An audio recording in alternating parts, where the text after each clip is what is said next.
bonjour. Frédéric Fron, directeur de l'OABA, l'œuvre d'assistance aux bêtes d'abattoir. Monsieur le ministre, vous n'étiez pas là ce matin, mais c'est une excellente chose que vous soyez présent cet après-midi.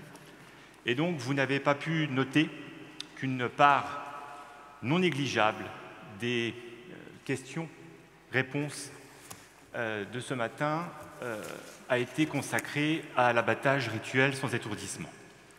Alors, je ne vais pas vous entretenir de cette thématique. Votre prédécesseur, lorsque nous l'avions rencontré rue de Varennes, nous avait dit « Ah, l'abattage sans étourdissement, voilà une vraie question ». Sauf que nous n'attendons pas d'un ministre de l'Agriculture et de l'Alimentation qu'il nous dise que c'est une vraie question. Nous attendons d'un ministre qui nous apporte une ou des vraies réponses.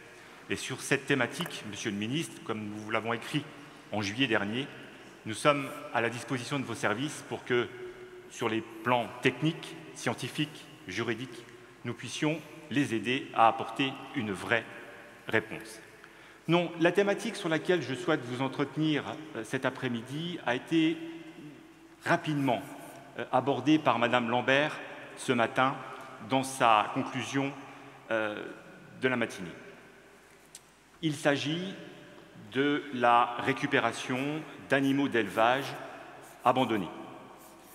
La crise agricole qui dure et qui perdure est une réalité sociale, économique, avec des répercussions évidentes sur le bien-être animal. Et à l'OABA, nous avons tendance à dire que les premières victimes de cette crise agricole, ce sont les animaux.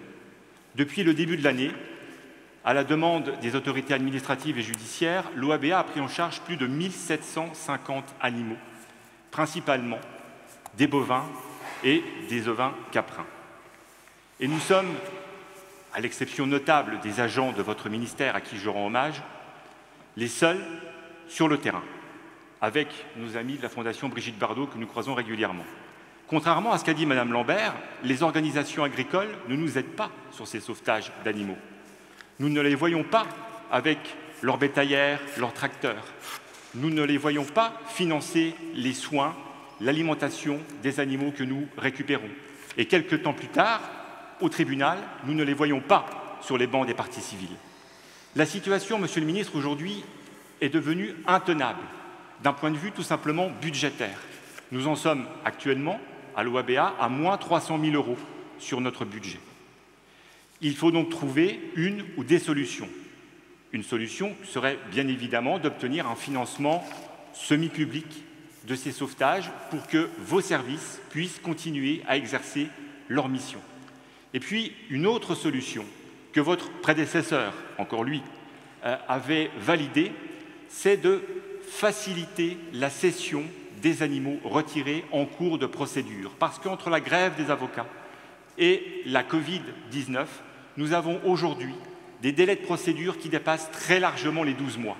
Or, nous n'avons pas en pension des roues de tracteurs ou des chaises. Nous avons des animaux vivants qui ont besoin de manger, de boire, d'être soignés. Donc, il faut impérativement accélérer les procédures. Votre prédécesseur nous avait dit « excellente solution », mais il est nécessaire de passer par un vecteur législatif puisqu'il s'agit de l'article 99.1 du Code de procédure pénale, donc d'une loi. Et il nous avait dit « c'est compliqué ». Je ne pense pas que trouver un vecteur législatif sur cette problématique soit particulièrement compliqué. Vous connaissez l'adage, Monsieur le ministre, quand on veut, on peut.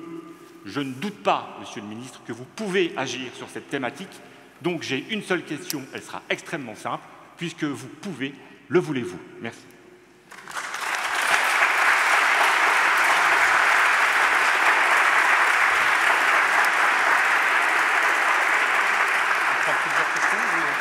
Allez-y, puisqu'on est rentré dans le vif du sujet directement. Alors, prenez toutes mes réponses sans avoir déjà eu mes propos, que je vous dirai après. Mais... Ou alors, si vous voulez... Non, mais là, il y a deux questions très rapides, mais tout ça, mettez-le à l'aune de ce que je vous dirai tout à l'heure. Vous avez posé deux questions, je vous ai perdu de vue derrière le masque. Ah, voilà. La première sur l'abattage rituel, sans étourdissement. Moi, je le dis clairement, je pense que ce débat est un débat qui, dans le contexte que vit notre société aujourd'hui, ne doit pas être mis sur la table au moment où je vous parle. Vous avez posé une question très précise, je vous donne ma réponse très précise. Aujourd'hui, on est dans une société où il y a des tensions très fortes, il y a des drames très forts. Et je voudrais d'ailleurs, avec beaucoup d'émotion, commencer mes propos. J'étais, il s'avère, hier soir ici. Et donc j'ai une pensée très républicaine. Cédric Villani était là aussi, très républicaine et avec immensément de gravité par rapport à tout ce que vit notre pays.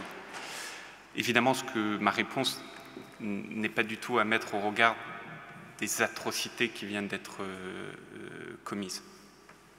Il n'en reste pas moins, qu'il y a des tensions très fortes dans notre société, très très fortes. Et on sait que ce débat est un débat qui va attiser les tensions, on le sait. À titre personnel, vous me posez une question précise, je vous réponds très clairement. Je pense que dans la période actuelle, on a déjà beaucoup d'autres débats à porter sur la question relative notamment aux abattoirs. Et je pense qu'il faut commencer par celle-là. C'est-à-dire les autres questions de savoir comment on modernise les abattoirs, comment on diminue le stress dans les abattoirs, comment on arrive à retrouver une équation viable pour les abattoirs. C'est quoi l'immense difficulté des abattoirs? C'est qu'aujourd'hui, un abattoir, ça ne gagne pas d'argent. Ça ne gagne pas d'argent. Un abattoir, c'est... Je vais faire un test. Qui dans cette salle est déjà allé dans un abattoir? Est-ce qu'ils peuvent lever la main? Bon, ben alors vous connaissez bien. Qui dans cette salle souhaiterait travailler dans un abattoir, y étant allé? Voilà. Là, il y a 2 mains. Bon. Un abattoir, ça fait partie des métiers les plus difficiles les plus difficiles. Et donc, on a déjà une immense question à laquelle répondre, c'est comment on améliore la situation dans les abattoirs, sachant que ce sont des structures qui ne gagnent pas d'argent, ce sont des structures dans lesquelles peu de personnes souhaitent aller y travailler, peu de personnes. Et en même temps, c'est des situations qui nous obligent, parce que oui, la question du bien-être des animaux dans les abattoirs, c'est une vraie question à laquelle je suis très attaché.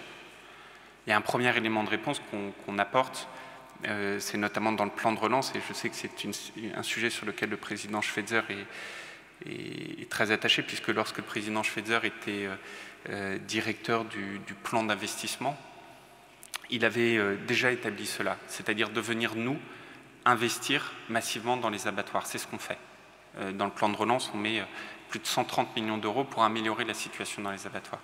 Et donc, à votre question très précise, je réponds de manière très franche aussi, je pense que commençons d'abord par toutes ces questions de modernisation, d'amélioration des conditions d'investissement, de viabilité.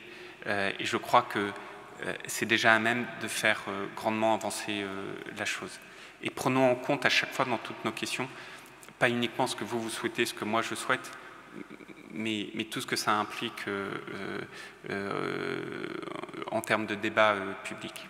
Sur la deuxième point, vous savez, donc je prends bonne note, il s'avère que je n'avais pas en tête vos propositions sur les modifications de procédure, mais je prends bonne note, donc je vais regarder et je vous dirai. Il n'y a pas que la question de la volonté politique pour modifier une loi. Vous pouvez en parler à Cédric Villani. Il a payé pour voir il y a quelques jours. C'est pas si simple que ça de modifier une loi. Donc là aussi, ne pensez pas qu'il suffit de dire vous voulez, faites-le, changez la loi. Non, c'est plus compliqué que ça en termes de temps institutionnel. C'est plus compliqué que ça. D'ailleurs, moi, je pense que beaucoup de solutions peuvent venir pas forcément uniquement de la loi si on veut agir très rapidement. Ça ne veut pas dire qu'il ne faut pas modifier la loi sur certains aspects. Hein. Mais je ne suis pas sûr que dans le sujet que vous évoquez pour connaître pas mal les tribunaux de commerce, mais là, manifestement, ça relève du code pénal, d'après ce que vous avez dit, il y a déjà des choses qu'on peut faire sans forcément avoir à modifier la loi. Donc je vais regarder, je n'ai pas le sujet suffisamment précisément en tête. En revanche, votre question, elle amène surtout un constat qui est terrible. C'est qu'aujourd'hui, ça fait écho à ce que Mme Bonneau disait, aujourd'hui, il y a beaucoup d'élevages qui ferment. Moi, ma mission, avant toute autre, c'est d'affronter la réalité que vous avez dit, mais c'est surtout de faire en sorte d'empêcher ces élevages de fermer. Et la situation, elle est très compliquée aujourd'hui, très compliquée. Je ne rentrerai pas dans les détails, j'aurai l'occasion de m'exprimer, mais je vais regarder votre point. Ne pensez pas que pour changer la loi, il suffit de dire Cédric Villani ou moi-même, on va changer la loi, c'est plus compliqué que ça. Et troisièmement, ayez en tête que surtout moi, mon objectif, c'est de faire en sorte qu'on trouve la pérennité de ces élevages, et je crois que c'est même là le titre du colloque qui vous réunit depuis ce matin. Merci beaucoup, Monsieur le Ministre. Alors, il y avait d'autres questions par ici.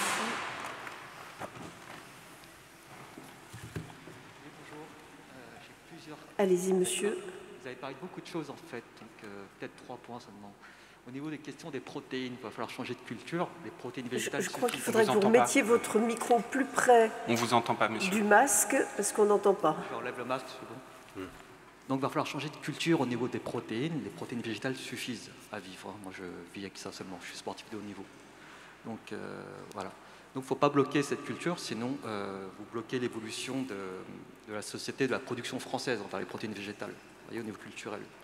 Sinon, ça donne le fait que les Américains prennent le marché, déjà. Et sur la question des viandes végétales, le monde agricole est choqué. J'ai vu des éleveurs dans les supermarchés, juste comme ça. Ils sont contre ça. Vous voulez bloquer cette dénomination, d'ailleurs. Le fait qu'on produise des viandes végétales, c'est une réponse aussi à l'ancien modèle dans lequel on a grandi, qu'on n'a pas demandé, où la viande était au centre de l'assiette. Aujourd'hui, on ne veut plus manger que de la souffrance animale dans notre assiette. Mais on ne sait pas comment faire. Donc il y a ces alternatives-là qui nous aident. Voilà. Et troisième, donc en fait, cette viande végétale, c'est une réponse à l'ancien modèle qui a été imposé, en fait. Vous voyez ? Et troisième point, tout le monde est pour le bien-être animal ici. Je vois des gens qui travaillent avec des éleveurs, ils aiment les animaux, quoi. Donc qu'en est-il des lanceurs d'alerte et la cellule Déméter qui punit les lanceurs d'alerte?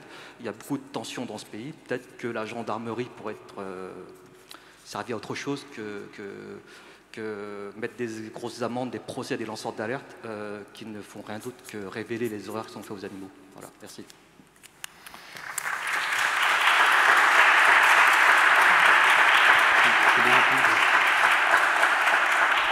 Alors, vous avez évoqué 3 sujets très différents, vous êtes là.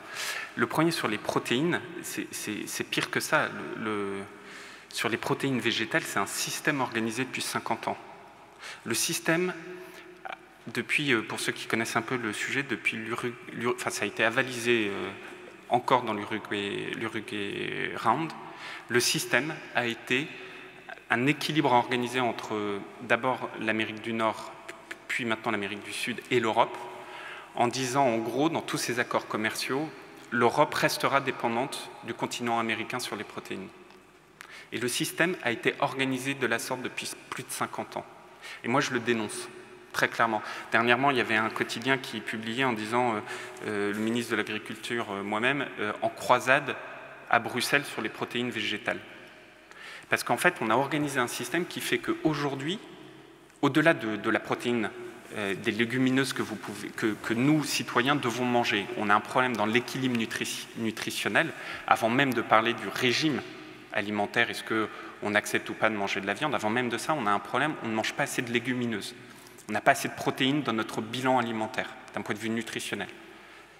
Mais au-delà de ça, le truc qui est délirant, c'est que nos vaches aujourd'hui, et sûrement les vaches de Madame Bonneau, elles sont nourries avec du soja brésilien, du tourteau de soja brésilien. Et ça fait 50 ans qu'on a organisé la chose. Et donc moi, je me bats pour regagner en souveraineté. Mon credo, c'est la souveraineté agricole française. Et pour regagner en souveraineté, on a un enjeu majeur qui est de refaire des protéines dans notre pays. Et ça nécessite 2 choses. Une première chose qui est de mettre le paquet sur la production de protéines dans les cultures ou dans les prairies, parce qu'aujourd'hui on a un énorme enjeu dans les prairies, dans nos élevages. Et deuxième élément, de faire en sorte que la politique européenne agricole nous permette d'atteindre cette souveraineté. J'y étais là pendant 48 heures, je suis revenu plus que tard hier, puisqu'on a fini... Au milieu de la nuit. Au milieu, ouais, on a fini... donc désolé si de temps en temps j'ai les yeux de travers, mais ce qui est sûr, c'est que moi je me battais pour dire Vous savez, en Europe, on a un système qui s'appelle les aides couplées. C'est-à-dire qu'en fait, on dit on peut aider de telle et telle production. Mais figurez-vous que ces aides couplées, aujourd'hui, en Europe, on ne peut pas les utiliser quand ce sont des secteurs qui ne sont pas des secteurs en difficulté. Or, la protéine, ce n'est pas que c'est un secteur en difficulté, c'est que c'est un secteur qui marche, mais on est là, on devrait être là. Et donc, moi, je me bats au niveau européen pour dire, mais faisons en sorte que toutes ces aides, on puisse les utiliser pour produire de la protéine. Voilà, c'est la première question. Sur la deuxième question, sur les alternatives, mais là, il faut être très clair. Moi, je suis personne, mais personne, pour vous dire, il faut avoir tel et tel régime alimentaire. C'est le droit de chacun, c'est une liberté individuelle. Donc jamais je ne serai là pour dire vous devez être ou pas végétarien ou pas vegan ou pas. Je ne suis personne pour dire ça. En revanche, j'estime, ça c'est mon droit le plus profond, j'estime que personne n'a, à l'inverse, à me dicter quel est mon régime alimentaire. Et je crois que c'est important d'avoir cet équilibre. Et je pense que c'est même plus que cet équilibre, c'est très important d'avoir ce respect mutuel. Vous voyez, vous dites dans votre phrase, et je le dis avec beaucoup de bienveillance et pas du tout de manière polémique, vous dites manger de la souffrance animale. Vous avez le droit de le dire, c'est votre conviction. Enfin, vous avez entendu Madame Bonneau à l'instant. Vous voyez ce que je veux dire? Et je respecte ce que vous avez dit. Je respecte. Il s'avère que dans notre société, pour ceux qui mangent de la viande, comme moi, on aime beaucoup les animaux, beaucoup. Quand vous mangez de la viande, vous aimez bien les steaks et les escalopes, mais on n'aime pas ce qui se passe entre les deux. Malheureusement, si vous voulez manger un steak ou une escalope, à un moment donné, vous devez tuer l'animal. Et donc la question, c'est est-ce que cet acte-là, on vient à se dire on mange de la souffrance animale? C'est vos propos. Moi, je considère que non. Je considère que non. Je considère que l'homme a le droit de manger un steak de viande. Bon. Et je dis ça parce que je pense que dans le débat, il faut toujours garder ce côté apaisé sur un sujet de société qui est très compliqué. Très compliqué. Alors maintenant, sur votre question du steak de soja, en rien, en tant que ministre, je ne m'oppose à la production d'alternatives végétales. En rien. Je pense même que ça fait partie des attentes de la société. Je pense même que ça peut faire partie des pans d'activité qu'on peut développer dans notre pays. Et pour tout le dire, moi qui suis tellement attaché à la souveraineté, je préfère manger de la protéine végétale venant de France que d'être dans de l'importation de multinationales qu'évoquait Madame Parizeau, qui sont valorisées à 11 milliards d'euros aujourd'hui. Mais il y a des start-up françaises qui se préparent. Et il y a donc je préfère mais vraiment nettement ça. Maintenant, la question, c'est une question d'information du consommateur. Moi, et c'est mon rôle en tant que ministre d'ailleurs, je suis pour, et je sais que c'est quelque chose qui est très défendu ici, je suis pour l'information du consommateur totale et pleine. Et donc en fait, le débat, il n'est pas sur faut-il ou pas avoir des alternatives aux protéines, c'est très légitime d'avoir des alternatives aux protéines. La question, c'est comment on les appelle. Et quand on les appelle, assurons-nous qu'il n'y a pas une information qui ne soit pas entière du consommateur. Et c'est au consommateur de décider. Ça n'est surtout pas à moi de lui imposer quoi que ce soit, mais à personne d'autre non plus. Voilà. Sur la troisième question, sur Déméter, Déméter a été mis en place parce que là aussi, il faut se le dire, et je le dis de manière apaisée, mais apaisons ces débats-là. Il y a des actes qui ne sont pas acceptables. Je veux dire, quand vous rentrez chez vous et que vous avez marqué des qualificatifs que je ne prononcerai pas ici, mais qui ne sont pas dignes de notre République, 2, qui font avancer le débat, 3, ayant été faits en arrivant sur une propriété privée la nuit, mais c'est pas ça la République, c'est pas comme ça qu'on fait avancer les débats. Et ça, personne, mais enfin tout le monde doit le condamner, tout comme moi je condamne quand n'importe qui vient chez quelqu'un. La dernière fois, des personnes sont allées chez des militants, des militants contre l'élevage. Mais il faut le condamner tout autant que quand des militants contre l'élevage viennent chez des éleveurs. Mais on est en République, bon sang. On ne peut pas accepter que que des caricatures enfin des propos avec des inscriptions non républicaines soient faites chez des gens en pleine nuit en entrant. Face à ça, c'est le rôle de la République que d'y répondre. Et c'est ça le sens de Déméter, c'est ce système d'information. C'est ce système d'information. C'est pas lutter contre les lanceurs d'alerte. Les lanceurs d'alerte, ils sont protégés dans notre société. C'est pas ça le sujet. Mais vous savez, pour avoir un débat apaisé, faut toujours avoir un débat qui respecte un minimum de considérants. Jamais je n'accepterai que quiconque, quelle que soit l'opposition de vue, ne puisse entrer chez quelqu'un et écrire sur son mur des qualificatifs qui relèvent de qualificatifs de périodes inqualifiables de notre histoire. S'agissant, parce que c'est le sens aussi de votre question, de dire « oui, mais c'est que comme ça qu'on peut aller démontrer que dans des élevages ou dans des abattoirs, ça se passe mal ». Attention à un point, c'est quoi le sens de l'histoire? C'est la responsabilité de l'État de faire ces contrôles. Donc quand vous en prenez à ça, d'abord, vous n'en prenez pas aux éleveurs, prenez-vous-en à l'État, à moi. C'est ma responsabilité. Moi, je fais chaque année 23 000 contrôles. Peut-être pas assez. Je fais 23 000 contrôles. Vous savez combien il y a d'agents de l'État qui travaillent dans les abattoirs? D'agents de l'État, hein. On a 250, on a à peu près 400 gros abattoirs, plus tous les autres abattoirs. Il y a 1700 personnes de l'État qui y travaillent. 1700. C'est de ma responsabilité de faire en sorte que ça fonctionne bien. Mais ce n'est pas à quiconque d'aller s'en prendre à un éleveur. Quand le truc ne marche pas, c'est parce que moi, je dois peut-être sûrement améliorer des choses. Mais ne nous trompons pas de débat parce que à faire de ça des cibles des uns et des autres, je vous assure, on ne fait pas avancer le sujet. Pire, on crée des tensions. Et je ne pense pas que notre société, ce soit une société de tension. Et je dis ça parce que moi, je veux tout assumer. C'est moi qui dois assumer. Moi, je suis là pour protéger les Français. Les éleveurs, quand ils sont attaqués, les lanceurs d'alerte, quand ils sont attaqués, bien entendu. Mais je suis là pour dire qu'il y a des principes de base. Voilà. Et je le dis avec beaucoup de force. Certains me critiqueront, mais je le dis avec beaucoup de force. Je le redis, on ne rentre pas dans une propriété privée pour écrire des trucs inqualifiables. Et je le dis, je suis le premier à me faire critiquer, je vois très bien ce qui circule sur moi, sur les réseaux sociaux. Hein. Et j'assume. Mais on est en République. Voilà. Merci, Monsieur le Ministre. Alors, il y a plein d'autres questions. Il y a quelqu'un là-haut. Où est le micro? Je ne vois plus où est le micro. Il y a pas mal de gens là-haut. Qui apporte le micro, s'il vous plaît?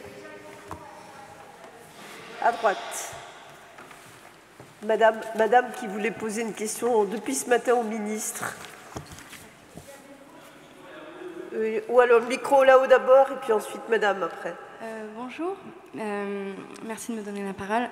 J'aimerais juste, comme vous n'avez pas la parole, monsieur, je me permets peut-être de répondre à votre place. Je ne suis pas sûre que ce soit vraiment ce que vous auriez voulu dire.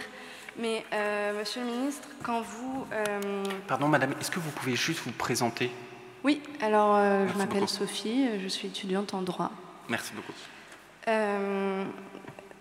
Alors, vous êtes revenu sur l'expression « manger de la souffrance », comme si vous invalidiez dans ce propos le fait qu'on puisse parler de souffrance. Et vous avez un peu comme argument d'autorité invoqué, je crois, le discours de l'éleveur tout à l'heure, qui nous disait à quel point elle aimait ces animaux, et ce que je ne remets absolument pas en question. Mais de son aveu même également, elle nous a dit qu'elle préférait s'absenter au moment où les animaux étaient envoyés à l'abattoir, ce qui, je pense, s'il n'y avait pas de souffrance, c'est pas ce qu'elle aurait fait. Ensuite, le Code civil reconnaît lui-même l'animal comme être sensible, donc je ne vois pas à quel moment on pourrait reprocher au monsieur qui a parlé de souffrance d'avoir parlé de souffrance. Donc, en fait, je pense que quand vous avez réévoqué l'expression qu'il a utilisée, c'est en fait ce que vous dénoncez, c'est la tentative, on va dire, de culpabilisation, peut-être avec le fait d'avoir utilisé un langage imagé, manger de la souffrance. Mais il me semble que cette culpabilité n'est pas née avec les véganes. Les véganes n'ont pas inventé la culpabilité. Le fait de pouvoir ressentir de la culpabilité est une dimension intrinsèque à l'homme, et je pense qu'elle naît plutôt des actions qui sont faites envers les animaux que du fait d'en parler, que du fait que des véganes en parlent. Deuxièmement, vous avez fait une comparaison entre l'intrusion dans un abattoir au beau milieu de la nuit, de façon illégale, avec l'intrusion dans un domicile privé. Ce matin, pourtant, un des intervenants parlait du bien-être animal comme un bien public global. En ce sens, je ne vois pas en quoi la comparaison à l'intrusion dans un domaine privé est pertinente. Enfin, j'en viens à ma question, qui est, avec toutes les bonnes intentions du monde, comment concilie-t-on les bonnes intentions que nous avons avec l'augmentation du rythme de production à l'échelle globale, en particulier avec la croissance démographique qui est de 1,2% par an, sans compter la croissance économique des pays en développement qui représente un marché qui s'ouvre pour la consommation de la viande. La Chine s'est ouverte notamment à l'exportation des bovins français depuis 2013. L'Inde s'occidentalise et de plus en plus de personnes qui étaient végétariennes ne le sont plus. Et enfin, la France représente un des plus grands exportateurs de bétail en Europe, avec des exportations qui se réalisent dans plus de 40 pays dans le monde. Donc ma question est comment toutes ces mesures, par exemple, prenons un exemple concret, l'étourdissement avant l'abattage, comment, rien qu'en prenant celle-là, peut-on s'assurer que c'est possible de le faire dans un cadre où le rythme de production augmente et devient effréné, à tel point que pendant le Covid, il y avait des témoignages de personnes qui travaillaient dans les abattoirs qui disaient qu'ils n'avaient pas le temps de faire le supplément de gestes barrières qui était nécessaire pendant le Covid, puisqu'ils avaient déjà un rythme de production trop grand. Alors, merci beaucoup pour votre question. Monsieur le ministre, si vous permettez juste une seconde, je vous donne tout de suite la parole, mais comme Marie-Thérèse a été interpellée, bien sûr, et je crois que ça l'a touchée, j'aimerais bien qu'elle réponde d'abord, et ensuite vous répondez sur le fond. Bien sûr, bien sûr. Merci. Merci pour vos remarques et vos questions. Ça me permet de peut-être réexpliciter ce que j'ai évoqué tout à l'heure. C'est quand on est éleveur et qu'on est attaché à ces animaux, je pense que ce qui est le plus compliqué, c'est surtout la séparation. Parce que quand on élève des animaux, on sait qu'on les élève pour qu'ils soient abattus et qu'ils servent de nourriture. Ça, on le sait avant de commencer à faire de l'élevage. Sinon, c'est qu'on est inconscient quelque part. Et que c'est plutôt le fait de ne pas forcément être présent au moment où il part, c'est en lien avec le fait que la séparation, elle est difficile et on a chacun sa façon de la gérer. Et je ne veux pas faire de l'anthropomorphisme, mais on a chacun ses façons de gérer ces choses-là. Et il y en a certains qui préfèrent se dire au revoir pendant un quart d'heure en pleurant, et d'autres qui se disent bon ça va être comme ça, on se verra plus, et voilà. Donc je pense que quand je vous ai dit ça, c'est en termes de témoignages personnels, et j'ai certainement plusieurs de mes collègues qui font différemment. Et c'était vraiment à titre personnel que j'ai témoigné comme cela. Donc merci, ça me permet d'expliciter le pourquoi j'ai répondu ça tout à l'heure. Merci. Merci beaucoup Marie-Thérèse. Monsieur le ministre. Ah, mais votre question, elle témoigne, et pour moi, c'est un point qui est incroyablement important à prendre en compte dans le débat. C'est qu'en fait, les prises de position des uns et des autres, elles sont extrêmement légitimes. Elles sont extrêmement sincères.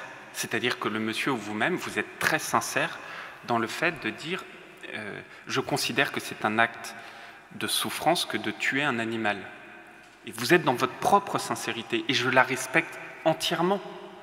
Entièrement. Et je dis juste que dans ma sincérité la plus entière également, j'ai conscience que quand je mange un steak, il est issu d'une vache qui a été abattue, j'en ai conscience, et pour autant, je mange un steak et je donne des steaks à mes enfants. Et je suis dans ma sincérité. Et je dis juste, et c'était ça le sens de ma réponse, c'était de dire attention, respectons les sincérités des uns et des autres. Il s'avère que jusqu'à preuve de contraire, parfois le contraire est en train d'être démontré, comme le disait Laurence Parisot, pour avoir un steak, jusqu'à aujourd'hui, il faut tuer un animal. Bon, moi, je fais partie de ceux qui disent les cellules souches, parce qu'effectivement, à partir d'une cellule souche, on peut refaire n'importe quel tissu. Et donc, ceux qui, aujourd'hui, à travers le monde, sont à partir des cellules souches en train de nous faire des steaks de laboratoire, moi, c'est vraiment pas l'avenir que je veux laisser sur cette planète et l'avenir que je veux donner à mes enfants. Vraiment pas. Vraiment pas. Mais donc, jusqu'à preuve du contraire, aujourd'hui, pour manger un steak, il faut tuer un animal. Alors après, il y en a qui considèrent que c'est intolérable. Je respecte. Que cela respecte aussi ceux qui considèrent que c'est tolérable et que parfois ça répond même à un besoin naturel de l'homme. Mais c'est un débat qui doit être respecté. Et moi, je ne cherche pas à convaincre ceux qui ne sont pas d'accord avec moi. Je cherche juste à dire, attention dans les prises de position, gardons ce respect mutuel et cet apaisement. Et mon point, et ça je le dis avec beaucoup de conviction, je pense que dans tous les débats, il y a un amalgame qui est fait entre justement la question de la maltraitance et la question du bien-être. Il y a un amalgame qui est fait. J'en ai beaucoup parlé, notamment avec Cédric Villani, au moment de tout le projet que Cédric a poussé avec beaucoup de force, et on se connaît depuis très longtemps avec Cédric. Et en fait, il y a un débat dans la société. La maltraitance, moi je vais vous dire, la maltraitance, il faut la condamner avec une immense fermeté. C'est pénalement répréhensible, d'ailleurs. C'est 2 ans de prison et 30 000 € d'amende. La maltraitance, c'est un acte volontaire de nuire à un animal. Mais c'est du pénal. Et d'ailleurs, vous avez peut-être vu, quand, depuis que je suis ministre, j'ai pu voir tel comportement, ma main n'a jamais tremblé et j'ai sanctionné. La maltraitance, c'est du pénal. Mais c'est différent du bien-être. Parce que oui, et je comprends que ça vous choque, ce que je vais dire. Je comprends. Mais quand vous avez aujourd'hui l'enjeu des abattoirs est d'améliorer le bien-être de l'animal dans l'abattoir. Vous allez me dire, mais je ne conçois absolument pas ce que le ministre vient de dire. Bah pourtant, moi, c'est ma conception. Il faut améliorer le bien-être. Et vous en parlez aux professionnels, et vous êtes dans un abattoir, et vous voyez bien comment vous pouvez l'améliorer. C'est, au final, diminuer le stress. Mais à la fin, on connaît la fin de l'histoire, ça se finit mal pour l'animal. Mais la question, c'est comment vous diminuez le stress. Mais voyez le témoignage de Madame Bonneau, mais je pourrais vous en montrer des centaines de témoignages où, oui, Madame Bonneau a parlé de séparation. Ça prouve bien qu'il y a un lien qui unit l'éleveur avec ses animaux. C'est une histoire qui se finit mal pour l'animal. Ça, on le sait. La question, c'est comment vous améliorez le bien-être tout au long de cette vie de l'animal. Mais c'est une question qui est différente que de se dire, par principe, moi, je ne veux pas manger. Alors ça, c'est l'autre question que vous avez évoquée. Donc ça, c'est la première question. La deuxième question que vous avez évoquée, c'est l'introduction dans le privé en donnant le comparatif. Mais attendez, il y a plein d'éléments qui relèvent de biens publics. Ici, à la Sorbonne, c'est un bien public, l'éducation. Pas pour ça que n'importe qui peut y rentrer. Je veux dire, le droit de propriété... Heureusement que vous ne pouvez pas rentrer chez quelqu'un sans lui demander l'autorisation. Vous imaginez dans quelle vie dans quelle société on vivrait?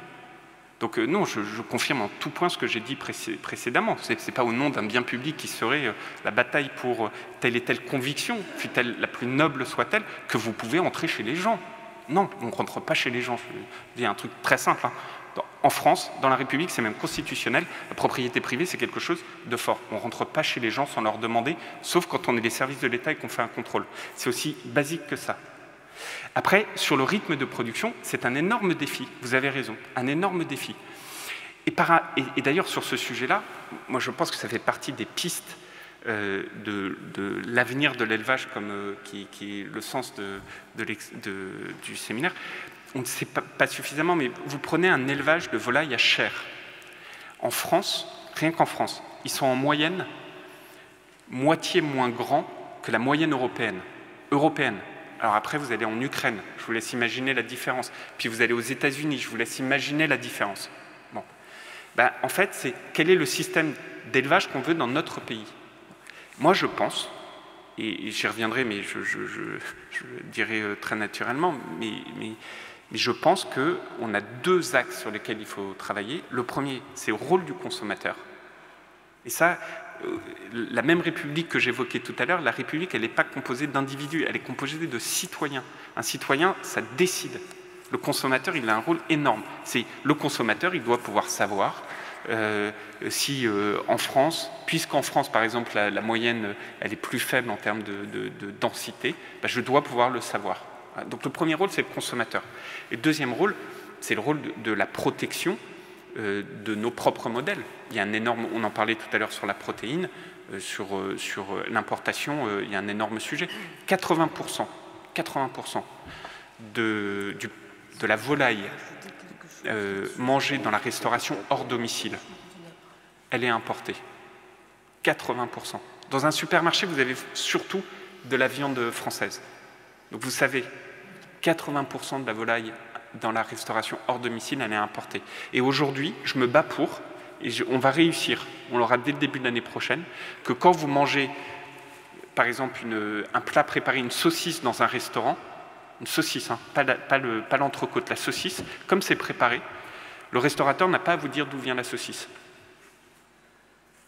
C'est la loi.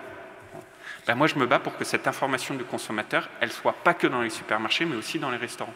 Et après, moi, en tant que consommateur, je dis, non, j'en veux pas de la viande qui vient de tel et tel pays, parce que je ne crois pas dans ce modèle-là. J'y crois pas. Voilà. Et ça, le rôle du consommateur dans le modèle qu'il va nous falloir continuer à affiner, parce que vous avez raison, le modèle qu'on doit continuer à affiner, il est super compliqué vis-à-vis de l'augmentation de la population. Vous avez 1000 fois raison.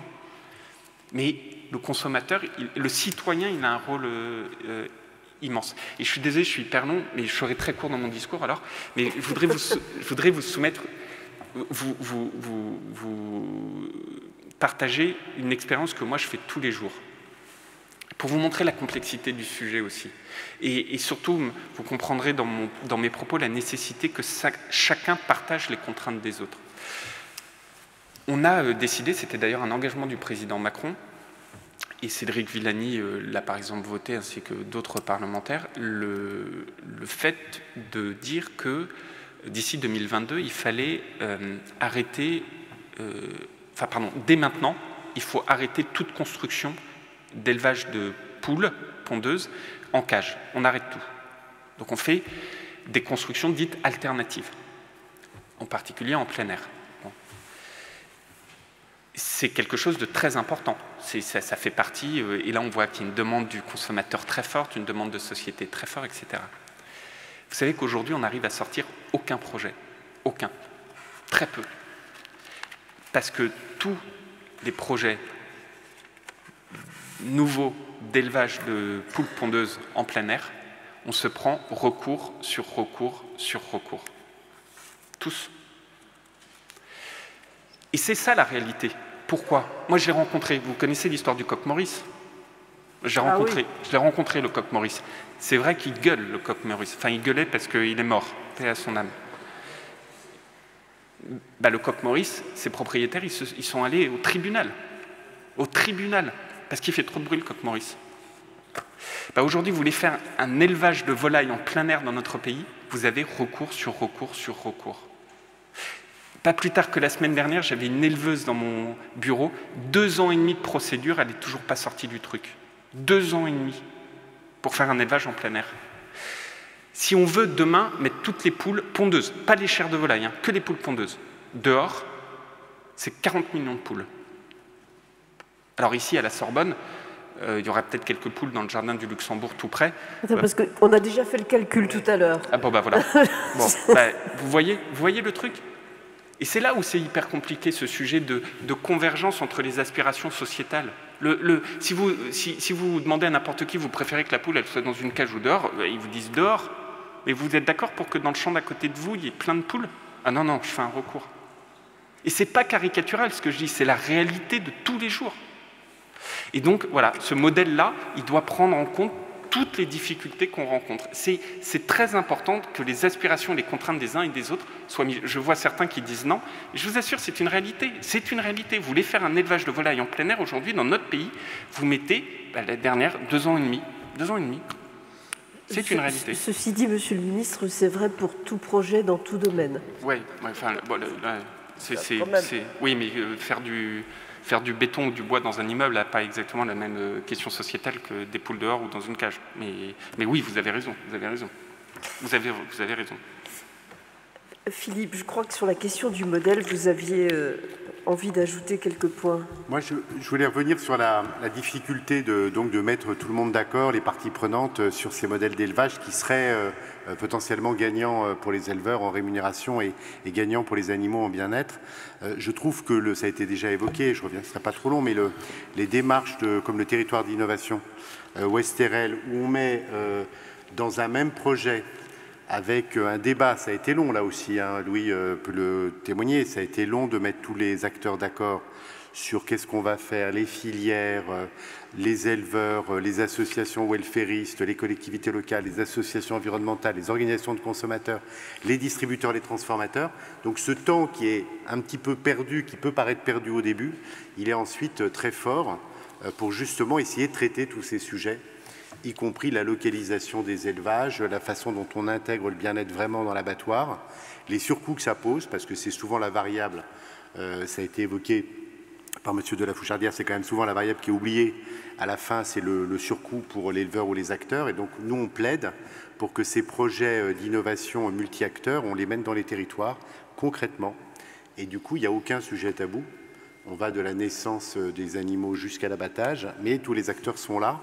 Et le rôle des scientifiques, c'est évidemment pas de décider, mais c'est de donner des éléments scientifiques de référence sur la douleur animale, sur la conscience animale, sur le surcoût économique de telle ou telle alternative.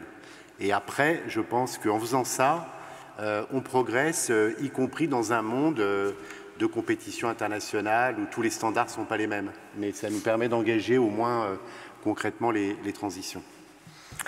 Alors, on va prendre une dernière question. Il y avait Madame qui, depuis ce matin, voulait interroger Julien de Normandie. Donc, c'est à vous, Madame. Oui, donc je trouve très bien ce que vous dites sur le bien-être des vaches laitières, mais le vrai problème, ce sont les veaux mâles laitiers. Et je pense qu'on est très mal à l'aise de vouloir prévoir l'avenir de l'élevage dans le déni du lien maternel. Et donc, pour M. Mauguin, je lui demanderai de mettre à disposition des fonds, des finances conséquentes pour mettre au point des systèmes de production laitière qui respectent le lien maternel. Et ceci pour la zootechnie. Pour M. de Normandie, donc le complément de réponse essentiel serait donc dans la PAC. Et donc, vous allez donc décider donc, du plan stratégique national et vous pouvez aussi influencer ce que vont faire les régions. Et donc là, il y a un énorme travail, donc il faudrait remettre à plat les aides couplées, parce qu'aujourd'hui, ces aides couplées, qu'est-ce qu'elles font? Elles font produire des broutards pour l'export en vif, ils font donc pour l'engraissement intensif, et donc un grand nombre de veaux laitiers qu'on va tuer jeunes pour désengorger le marché de la viande rouge. On donne, et en soutien aussi en aide couplée des veaux qu'on rend anémiques volontairement, les privant d'herbe et de foin, ce qui est contre nature et ce qui est assez absurde pour un soi-disant signe de qualité. Et donc tout ça, il faudrait le revoir pour, à mon sens, donc, ce qu'on propose, hein, France Nature Environnement, hein, de donner donc, de reconstruire des aides couplées qui rémunèrent donc l'engraissement à l'herbe, à la ferme, pour les bœufs, pour les génisses, donc pour l'ensemble du cheptel. Donc moins de naissage et aller jusqu'au bout, jusqu'à la finition. Pour les veaux laitiers, en attendant de trouver des solutions à terme qui soient vraiment satisfaisants, un premier pas, ce serait de les laisser sur la ferme où ils sont nés. parce que là, en général, ils sont quand même assez bien soignés, mais il faut une aide parce que commercialiser, disons, produire des veaux de boucherie ou des bœufs de cette manière, je dis bien des bœufs qui soient de race allaitante ou de race laitière, hein, c'est très important. On peut faire des bœufs laitiers, on peut faire des veaux Holstein en boucherie, si on n'a pas mieux, si on ne peut pas faire mieux, mais qu'on les laisse à la ferme et qu'on fasse en sorte que les producteurs laitiers puissent quand même ne pas y perdre de l'argent et qu'ils puissent en tirer un revenu quand même. Et ça, et en même temps, si on fait ça, on utilise beaucoup moins d'antibiotiques, ce qui va faire plaisir à beaucoup de monde. Et en même temps aussi, un mot encore sur le deuxième pilier. Donc pour le deuxième pilier, les bâtiments, il faut revoir les critères de sélection qui financent n'importe quoi aujourd'hui. Merci beaucoup de m'avoir écouté. Alors il y aura deux personnes qui vont vous répondre, madame. Je ne sais pas dans quel ordre, mais peut-être le ministre, mais aussi Marie-Thérèse qui souhaiterait vous répondre. Alors, je vais répondre, mais et vous m'en excuserez, je vous propose de poursuivre ce débat, mais j'ai peur qu'on perde tout le monde si je rentre dans le détail de la mécanique des aides couplées du premier et du deuxième pilier. Juste pour essayer de rendre ma réponse intelligible par tous. La première question, c'est que on a dans ce système européen effectivement la possibilité d'avoir ce qu'on appelle des aides couplées, c'est-à-dire des aides qui viennent en sus de l'aide qu'on appelle le paiement de base, c'est-à-dire le paiement direct. Bon. Il s'avère qu'en France, par rapport à d'autres pays, comme par exemple l'Allemagne, qui n'aime pas du tout les aides couplées, en France, nous, on utilise ces aides couplées. Et on les utilise beaucoup dans le domaine de l'élevage. C'est une réalité, et madame a tout à fait raison de le dire. Et parfois, on arrive même à avoir des structures où vous avez, dans le bilan d'exploitation, je parle sous le contrôle de madame Bonneau, mais dans le bilan d'exploitation d'élevage dans des zones spécifiques, vous avez beaucoup plus de subventions que de revenus liés à la vente. Ce qui peut interroger certains en se disant, mais quel est le sens de cela? Il y a un sens qu'il ne faut pas oublier, qu'il ne faut vraiment pas oublier, parce que beaucoup de ces aides couplées, en fait, on les dirige vers ce qu'on appelle les zones à handicap naturel ou les zones en difficulté. Vous prenez par exemple un élevage d'ovins dans une région un peu montagneuse, broussailleuse. En fait, la rémunération de cet élevage, ou plutôt la valeur ajoutée que vous apporte cet élevage, dépasse très largement simplement le fait de produire de la viande. Il vous apporte ce que certains appellent l'aménagement du territoire, enfin, ce que les pompiers vous appelez du débroussaillage sous les haies, et vous prenez, j'ai tellement de territoires en tête, vous prenez l'agneau du Quercy par exemple. L'agneau du Quercy, c'est l'un des premiers pompiers du Lot, quoi. J'exagère et je ne voudrais surtout pas vexer mes amis pompiers, mais vous avez compris ce que je voulais dire. Et donc, à ce titre, on apporte des aides spécifiques dans un certain nombre de territoires, qui est une spécificité française par rapport à d'autres pays. La question, et c'est le deuxième point de votre interrogation, la question c'est qu'est-ce qu'on fait dans la prochaine politique agricole commune sur ça? Et comme l'a dit madame, et j'en fais un appel collégial, il s'avère que là, moi, j'ai passé beaucoup d'heures à Luxembourg pour finaliser le grand cadre de la politique agricole commune avec mes homologues, autres ministres. En même moment, les parlementaires européens faisaient de même. Et aujourd'hui, on va entamer ce qu'on appelle le trilogue, c'est-à-dire le Parlement, les ministres et la Commission vont se mettre d'accord sur c'est quoi le cadre général. Et ça, c'est dans les tout prochains mois. On ne sait pas combien de temps dure cette discussion à trois, mais ça peut durer 1 mois comme 6 mois. Mais c'est bientôt. Et en parallèle, s'ouvre dans notre pays un exercice démocratique très important qui est la consultation du plan stratégique national. C'est quoi le plan stratégique national? C'est comment, dans ce cadre-là, dont on connaît déjà les grandes lignes, on va l'appliquer en France. Et dans son application en France, il y a le débat que soulève madame, c'est par exemple comment on va appliquer la possibilité qui nous est donnée de faire ces aides couplées, à qui on doit les donner prioritairement. Aujourd'hui, on le fait selon la logique que je viens de vous indiquer. Bon. Mais ça, on doit le déterminer et ça va commencer maintenant et ça se termine. On doit finaliser tout ça au printemps. Donc c'est maintenant que ça se décide. Voilà. Moi, à titre personnel, je suis profondément attaché, mais profondément attaché à l'élevage dans un certain nombre, enfin à l'élevage de manière générale, mais particulièrement dans un certain nombre de territoires, et celles et ceux qui ici habitent dans les zones intermédiaires. Je ne sais pas s'il y en a, vous savez, ces zones intermédiaires, cette grande banane au sud de l'Île-de-France, où vous avez surtout et trop de monoculture, parce que c'est des zones pauvres en sol. En fait, il y a 15-20 ans, on a totalement arrêté l'élevage dans ces zones. Et aujourd'hui, on se retrouve dans une impasse agricole et d'aménagement du territoire terrible, terrible. Mais vraiment très compliqué. Voilà. Et bien, tout ça, ça doit être pris en compte. Et je terminerai juste pour vous dire, madame, on a fait une nouveauté, et ça on l'a obtenu avant-hier dans la nuit, très tardivement, c'est que ces paiements directs que j'évoquais, c'est-à-dire indépendamment des aides couplées qu'évoquait madame, les paiements directs de la PAC, on a fait on a obtenu quelque chose objectivement d'historique pour la PAC, c'est que pour la première fois, ces paiements directs vont être conditionnés à hauteur de, les ministres sont mis d'accord sur 20% d'engagements environnementaux. Et dans ces engagements environnementaux, on a rajouté la question du bien-être animal. C'est-à-dire que ces engagements, c'est des engagements environnementaux ou de bien-être animal. Et c'est là directement sur le paiement direct. C'est où? C'est pas et?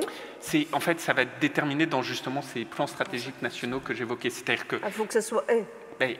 C'est dans notre pays, c'est au pays de voir comment on implémente la chose. J'ai bien entendu votre recommandation, madame, par exemple. Très rapidement, sur la recherche, j'étais interrogé sur la recherche. Donc oui, on a prévu de renforcer nos moyens sur le bien-être animal. Donc à la fois au niveau fondamental, en recrutant des chercheurs qui étudient de façon cognitive le comportement des animaux. Et puis de façon plus appliquée, on va tester ce qui vous intéresse, c'est-à-dire des modes de conduite des élevages laitiers où on garde plus longtemps les veaux auprès des mères, des vaches nourrices qui à la fois les allaitent et puis vont les conduire et leur apprendre le pâturage. Donc on pourra en Auvergne comme dans le Grand Ouest tester ces innovations qui pourront ensuite, j'espère, être diffusées dans l'ensemble de l'élevage. Oui, tout à fait. En complément de ce qui vient d'être évoqué, également au niveau de la filière laitière, on finance une expérimentation dans le Morbihan pour pouvoir regarder comment on peut mieux valoriser effectivement les veaux laitiers avec un parcours effectivement plus long sur la ferme d'élevage et aussi avec plus d'accès au pâturage. Enfin, il y a tous ces travaux-là qui sont en cours et qui sont aujourd'hui financés par les éleveurs. Donc, on avance et on écoute, même si ça ne va pas assez vite, je l'entends. Bon, finalement, il y aura une dernière question, c'est pour Christophe Marie, et ensuite le ministre fera un discours et il aura le droit de faire un discours court, s'il le souhaite. Mais s'il veut le faire long... À l'image de mes réponses. Non, mais s'il veut le faire long, on sera ravis. Mais je vous ai dit beaucoup de choses. Ouais. Une dernière question, Christophe Marie, de la Fondation Brigitte Bardot. Voilà, Fondation Bardot, effectivement. J'ai bien entendu vos propos, notamment sur l'abattage rituel, et je voulais soulever des choses qui me paraissent très contradictoires. Alors effectivement, depuis 20 ans, on nous dit que ce n'est pas le bon moment. Il y a 2 ans, effectivement, quand on a été reçu par Emmanuel Macron avec Brigitte Bardot et Laurence Parisot, on ne semblait pas être dans cette « c'est pas le moment ». Au contraire, il y avait un travail qui devait être lancé pour arriver enfin à l'étourdissement des bêtes au moment de leur abattage. Donc le gros problème qui se pose aujourd'hui, à force d'entendre « c'est pas le moment », c'est qu'effectivement, la fenêtre se referme. On avait des possibilités d'avancer avec la communauté musulmane. Aujourd'hui, elle se radicalise sur la question et c'est vraiment très grave. Et tant qu'il n'y aura pas une action politique sur cette question, eh bien, ça va continuer à se radicaliser sur ce problème-là. Donc ça c'était un point. Je ne sais pas si c'est la façon que vous avez de la formuler la bonne, non. Et surtout, ne rentrons pas dans ce débat-là. Je pense que vous... C'est un vrai débat pourtant. Oui, mais donc, pas exposé comme ça. Je me permets.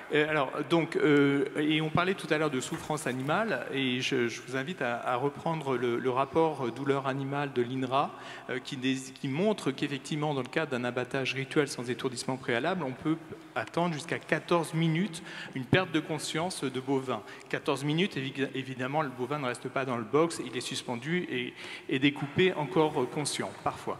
Donc là, on est véritablement dans la souffrance. Donc, on ne peut pas le nier. Et comme vous indiquiez tout à l'heure que vous étiez favorable à la traçabilité, le choix, libre choix du consommateur, eh bien, seriez-vous donc d'accord pour qu'enfin, les viandes issues de ce système d'abattage qui se retrouvent dans le circuit classique sans aucune indication, eh bien, soient étiquetées comme de la viande provenant d'un abattage rituel sans étourdissement? Parce que ça, c'est un vrai problème.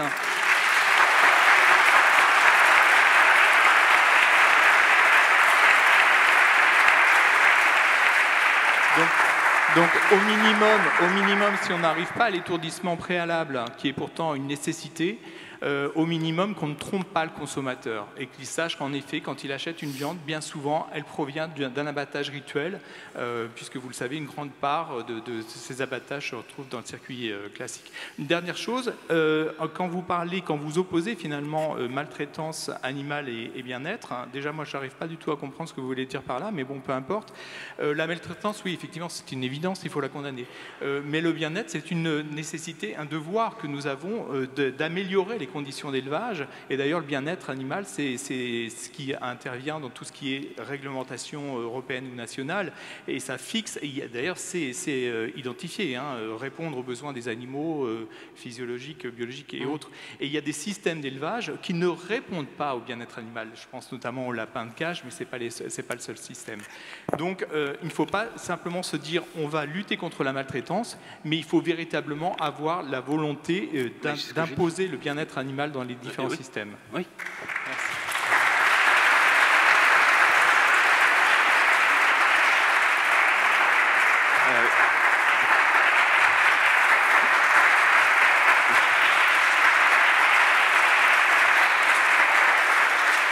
Alors,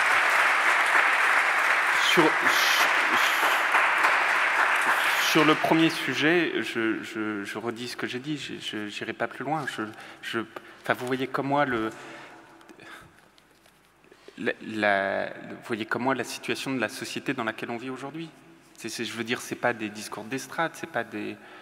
Je veux dire, vous êtes comme moi tous les jours confrontés à des tensions de plus en plus fortes. Est-ce qu'on pense véritablement que c'est le moment d'ouvrir ce débat? Moi, à titre personnel, je pense que non. Je vous le dis. Vous me posez une question, je vous le dis. Et deuxièmement, sur l'étiquetage, sur le labelling, comme on dit. Bon. Aujourd'hui, on n'a toujours pas de labelling de bien-être. Bon.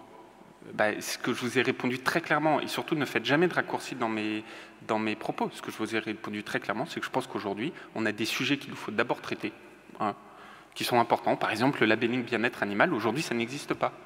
On va peut-être commencer par ça, non? Je ne pense pas que c'est d'abord l'information qu'on doit donner aux consommateurs. Moi, je le pense. Vous me posez la question, je vous réponds franchement. Deuxième élément, mais avec tout le respect, mais vraiment tout le respect, je ne comprends pas à mon tour que vous ne puissiez pas comprendre que je ne fasse pas une différence entre bien-être et maltraitance.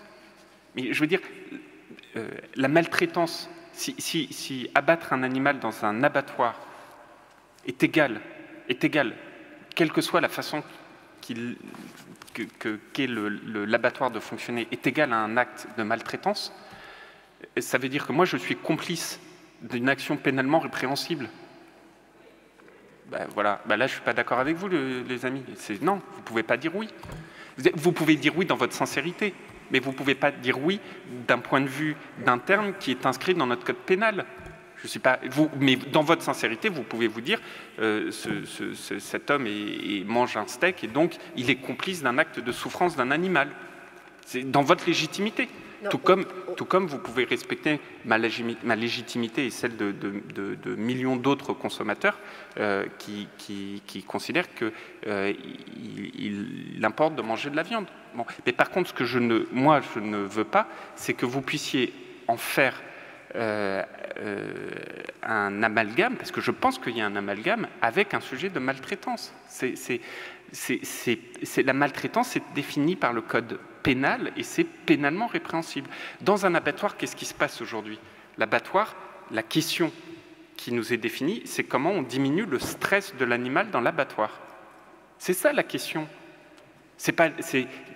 Moi, je travaille sur ça. Je ne travaille pas sur le fait de dire qu'il faut fermer les abattoirs. Si c'est ça votre demande. Non.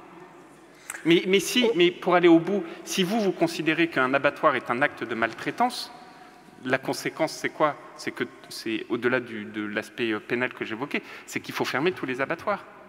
Je l'ai eu, moi, la critique. Quand j'ai annoncé qu'on mettait 130 millions d'euros dans les abattoirs, je ne vous dis pas le nombre de messages que j'ai reçus, ou de tweets surtout, de personnes inconnues, qui me disaient « cette personne participe au massacre ». Et non, c'est dans une sincérité, je respecte, et c'est ce que je disais tout à l'heure à madame, et je crois que c'est ça qui nous oblige tous, et je le dis vraiment, hein, qui nous oblige tous à avoir une volonté de tous d'avoir un débat apaisé. C'est que tout le monde est très sincère. Tout le monde. Parce qu'il y a des personnes qui sont convaincues, mais convaincues que c'est pas bien, et d'autres qui sont convaincus, qui font tout ce qu'ils peuvent. Et entre les deux, il y a le ministre qui doit gérer le truc et qui se prend les critiques des deux. Mais faisons-le dans le respect de la sincérité des uns et des autres. Non, la maltraitance et le bien-être, ce n'est pas la même chose. Monsieur ce n'est pas la même chose. Je vous propose d'arrêter là pour cette table ronde et ce débat sur cette notion de sincérité dont personnellement je ne doute pas à votre égard, dont je ne doute pas à l'égard non plus de tous ceux qui sont là. Et moi je trouve aussi que ce qu'on a vu au cours de toute la journée, grâce à la LFDA et à son président Louis Schweitzer, c'est une grande capacité, beaucoup plus que ce qu'on aurait pu imaginer il y a peu encore, à échanger, voire à converger et à faire des choses ensemble. Donc restons sur cet esprit-là. Et si vous voulez bien, nous, on va s'éclipser de cette table ronde et je vous laisse au pupitre, monsieur le ministre.